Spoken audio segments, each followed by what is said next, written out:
জগত কোনেও মোক চিনি নোপোৱা কাৰণ মৃত্যু হোৱা মানুহ এজন সুদীৰ্ঘ 25 বছৰ পিছত উভতি আহিব নোৱাৰে গভীৰ হাবিৰ মূৰৰ এজন মৃতকৰ হাবিৰ জন্তু জানোৱাৰে কেতিয়াবাই খাই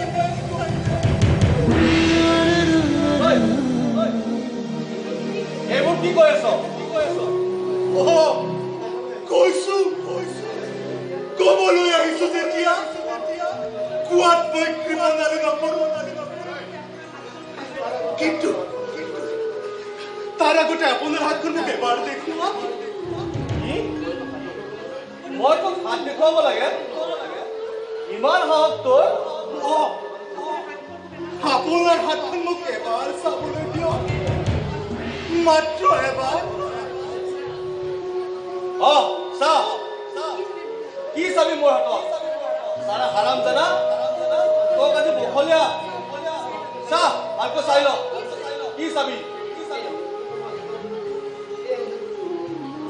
এই আঙুঠিটো তোমাৰ হাতত এইটো কাৰ আঙুঠি এই আঙুঠিটো কোনে দিছিল তোমাক সোধা তোমাৰ মাৰাক সোধা এই আঙুঠিটো তেওঁ ক'ত পাইছিল কোনে এই আঙুঠিটো তেওঁৰ হাতত দিছিল সোধা এতিয়াই সোধা এইটো কাৰ মাত কোন মানুহ এইজন তই এইবোৰ কি কৈ আছ পাগল নেকি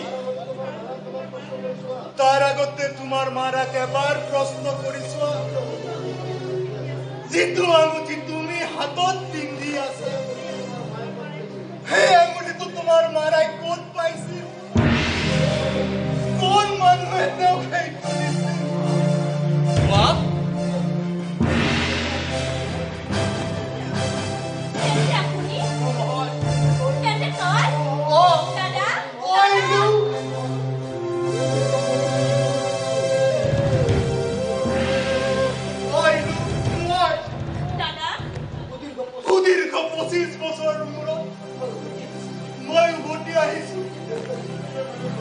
দেউতা জিতেন্দ্ৰ নাৰায়ণ দুৱাৰাৰ ঘৰটো চাবলৈ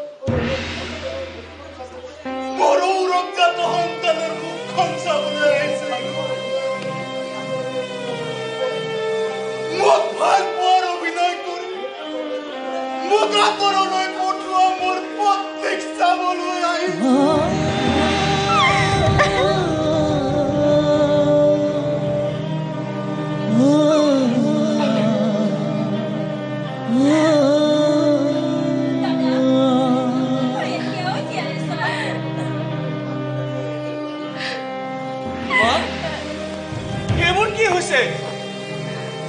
তুমি দেখোন মনে মনে থাকিলা নোকোৱা কিয় কি হৈছে তেওঁ মাতিব নোৱাৰে কাৰণ 25 বছৰ আগতে বন্দুকৰ গুলীত নিহত মানুহ এজন যেতিয়া 25 বছৰ পিছত আহি জীৱন্ত মানুহৰ আগত থিয় হয় তেতিয়া জীৱন্ত মানুহবোৰ বোবা হৈ পৰে অপৰাধৰ অসহ্য যন্ত্ৰণা মগজুৰ স্নায়ুবোৰ বন্ধ হ'বলৈ ধৰে মা কি হৈছে নোকোৱা কিয় মনিকা কিয় মনে মনে আছা তোমাৰ ল'ৰাক উত্তৰ দিব নোৱাৰা মই কম দিন মই কম এইখন ঘৰ এইজন দাদা বিকাশ বৰুৱাৰ আৰু এইজনী নব এইজন দাদাৰ পত্নী নব অন্তঃসপ্তাহ হৈছিল সেই সময়ত দেউতাৰ দিনৰ আঙুলি এটা মনিকাৰ দি কৈছিল সন্তানটি জন্ম হৈ ডাঙৰ সেই সন্তানটিৰ হাততে তুমি এই আঙুঠিটো দিবা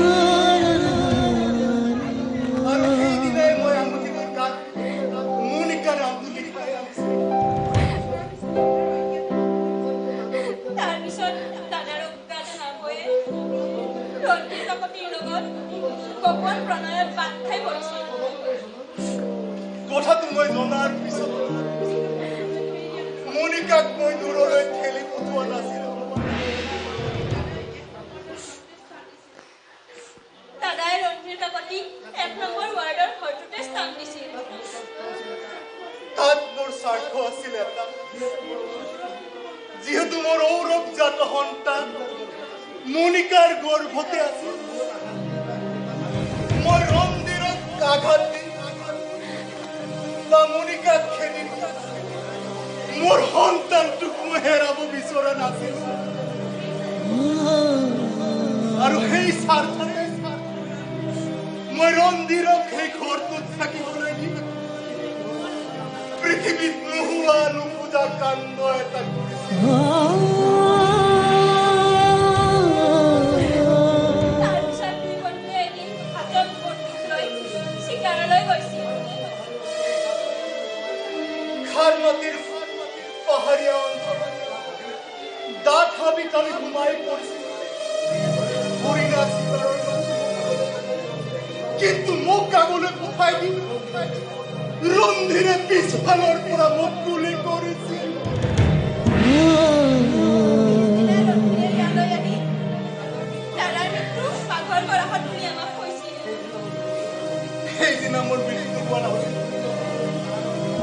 ভৰিত গুলি লাগি মই পাহাৰৰ নামনিত পৰিছিলো। তাতে বিক্ৰম চেত্ৰী নামৰ নেপালী মানুহ এজনে মোক তেওঁৰ ঘৰলৈ লৈ গৈছিল। তেওঁৰ জীয়েক নন্দাৰ অশেষ চেষ্টা মই আৰোগ্য হৈ আছিলো। বিক্ৰম আৰু নন্দাৰ সেই মৰমৰ মাজতে মই সেই নেপালী বস্তিটোতে 25 বছৰ কটালো। কোৱা মা, সেইবোৰ মই কি শুনিছো? তুমি মোক স্পষ্ট উত্তৰ দিবই লাগিব। দাদা, তই বৰ ভাগৰি পৰিছ। ইয়াতে বহি ল।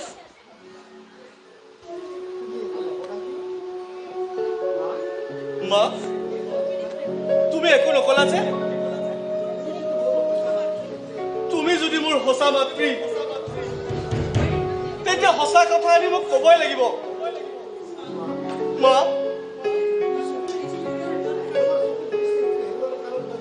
তোমাৰ চকুৰ দৃষ্টি হেৰুৱা কাৰণ মই বুজিছো। দীপ, তুমি পাপিলি, যাৰ ফলত তুমি আজি পৃথিৱীৰ পোহৰৰ পৰা বঞ্চিত হৈছা। দীপ, নকবি দীপ, নকবি। কিয় নকম? তুমি নোকোৱা কিয়?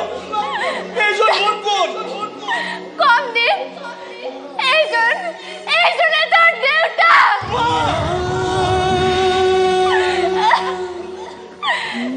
তোৰ হাতত থকা আঙুঠিটো তোৰ দেউতাই মোক দিছিল তোক দিবৰ বাবে।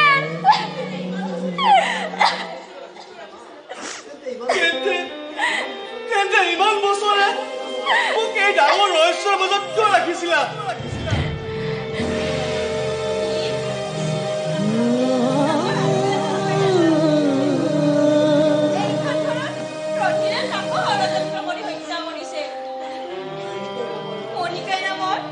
লগৰ মানুহ এজনো আছিল। তেওঁকো এওঁলোকে খেদিছে। তেন্তে ইমানবোৰ হত্যাকাৰীৰ মাজত মই ইয়াত কেনেকৈ আছো? মই জন্ম দিয়া দেউতাকজন থাকোঁতে মই এজন হত্যাকাৰী দেউতাক সন্মান দি আছিলো।